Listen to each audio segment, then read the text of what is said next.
খিচিৰি খাই এই মাষ্টৰক উদ্ধাৰ কৰিছে এনেকৈ হৈছে কষ্ট হা বাপৰে তই ঘৰত থকা তই চবতে খাই ফুৰে নেকি তোৰ চেহেৰা দেখিলে গম পায় দে হ'ব দে এইগিলা বাদ দিবা তোৰ নামটো কৈছো বাপা এই বাপা কৌ দে তোৰ নামটো কৈ মোৰ নামটো মোৰ নামটো কোৱাই তোৰ নামটো কোৱাই তোৰ নাম বেলেগ এটা ক'ব ভাই মোৰ নামটো কেম্বা দে হ'ব দে কেম্বা হ'লেও কৈছোন শুনো দে মোৰ নামটো কেম্বা কেম্বা হ'লেও কওঁ ভাই মোৰ নামটো কেম্বা কেম্বা হ'লেও নকয় কেম্বা বুলি কৈছো নহয় কেম্বা হ'লেও কওঁ মোৰ নামটো কেম্বা কলিতা হা কেম্বা কলিতা কেম্বা কলিতা কেনে নাম এইটো নাম খাতৰা হা খাতৰা নাম বাপৰে আজি যুগটো হ'ব পাৰে দে এই হেৰি এই বাপা তই পিছে এনে এই পঢ়া শুনা জানা নহয় বুজা ক্লিয়াৰ হা দাঁড়ি দেখিলে গম পাব লাগে চব ক্লিয়াৰ হৈ গৈছে তই এই হেৰি জানা নে কবিতা কবিতা জানো হা জানো দে আমাৰ মামাহঁতৰ ঘৰ তৰণীৰ কাষত এটা আপি এটা আছে আমাৰ দাদাই ভাল পায় তাৰ নাম কবিতা হালাকে ঐ মূৰ্খ মই সেই কবিতাৰ কথা কোৱা নাই কি? মই কৈছো অ ফুল নুফুলা কিয় গৰুৱে যে আগ খাই মই নুফুলিম কিয় গৰুটো বান্ধিব লাগে আক্ষেপ নোৱাৰে কি কয় এই ঐ তই মাষ্টৰৰ কথা ক'ব নালাগে মই কবিতাৰহে কথা কৈছো এই তই কবিতাৰ কথা ক'ব নালাগে শুনছা তই পাপা সেই হেৰি জানানে ABCD বেছি জানো এ মানে আপেল বি মানে বল চি মানে গেট এই জানা আকৌ তই এইটো মোৰ নিজেতো বেলেগ আছে তই নিজে কওঁ ৰচনা কৰিছে এইটো ৰাইজৰ কাৰণে মোৰ নিজে এটা স্বৰচিত আছে হয় নেকি দেচোন তই কি স্বৰচিত আছো শুনো A4 কচোন A4 AJP হা B4 BJP হা হালাকে এই C4 ডাইৰেক্ট কংগ্ৰেছ হাত মাথা বেয়া কৰি পেলাব ই একা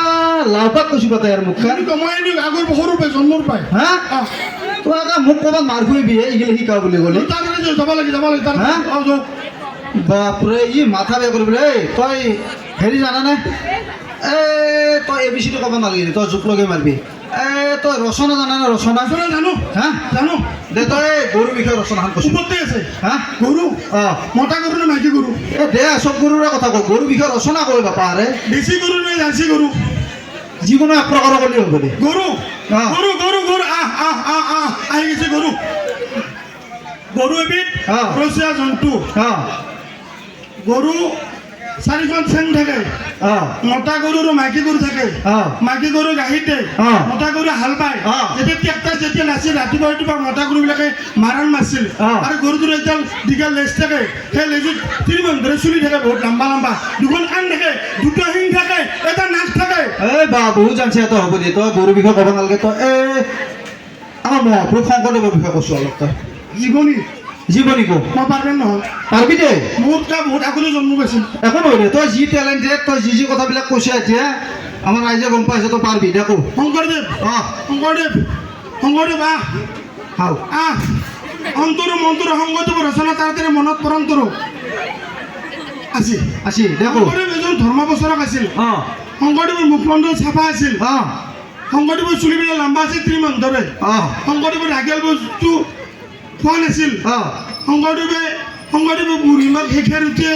ডাঙৰ দীঘল কৰিছিল শংকৰদেৱে বাৰিষা কালত ব্ৰহ্মপুত্ৰ নদী পাৰ হৈছিল ব্ৰহ্মপুত্ৰ নদী পাৰ যোৱাৰ লগে লগে এটা সাৰ গৰু দেখা পাইছিল সেই সাৰ গৰুটোক ঠেঙত ধৰিছি নাকত ধৰিছি কিন্তু ধৰা নাছিল জাগাত ধৰিছি শিঙত ধৰাৰ লগে লগে সাৰ গৰুটো বাগৰি দিছিল ইয়াৰ পিছত সেই সাৰ গৰুটোৰ 4খন ঠেং আছিল একটা লেজ আছিল 2টা শিং আছিল এটা নাক আছিল তই এটা শংকৰদেৱৰ ৰচনা নিবা গৰুৰ ৰচনা কৰিলে গৰুৰ বিষয়ে মানে হালাকে বানপানীৰ বিষয়ে কত বানপানী তাড়াতাড়ি গো বানপানী বাৰিষা কালত বানপানী হয় আমাৰ ৰঙিয়াখন গোটেই বানপানী তল যায় আগতে টাউনত বানপানী হয় আমাৰ ঘৰত পিছত হয় যেতিয়া ঘৰত হয় সেই ঘৰ হোৱাৰ লগে লগে সেই আমি যেতিয়া আশ্ৰা দি মাছ মাৰো মাছ মাৰাৰ লগে দুৰূপে আমি দেখা পাওঁ সেই দুৰূপে বানপানীত গৰু ছাগল গোটেই ভাহি আহে বহুত আমি যাবে মানে খৰিবিলাক ধৰো কিন্তু মৰা গৰুটো ধৰিব নোৱাৰো সেই মৰা গৰুটো 2খন ঠেং নাই 4খন ঠেং একটা লেজ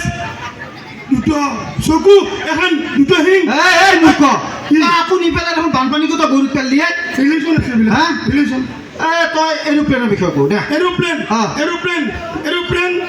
লোহাদি টিঙেদি বনোৱা হয় এৰোপ্লেন আমাৰ ঘৰৰ পৰা বৰজাৰলৈকে 1 ঘণ্টা লাগে তাক আজৰা বুলি কয় এৰোপ্লেন ওপৰেদি যায় এৰোপ্লেন ৰঙেদি যায় এৰোপ্লেন আমাৰ পথেদি যায় কিন্তু লেট্ৰিনৰ ওপৰেদি যায় লেট্ৰিনৰ ওপৰেদি যাব লাগিলে মই ধৰি লেট্ৰিনত সোমাই দিওঁ কিন্তু ৰঙাগড়তে হামলা হয় যেতিয়া আহে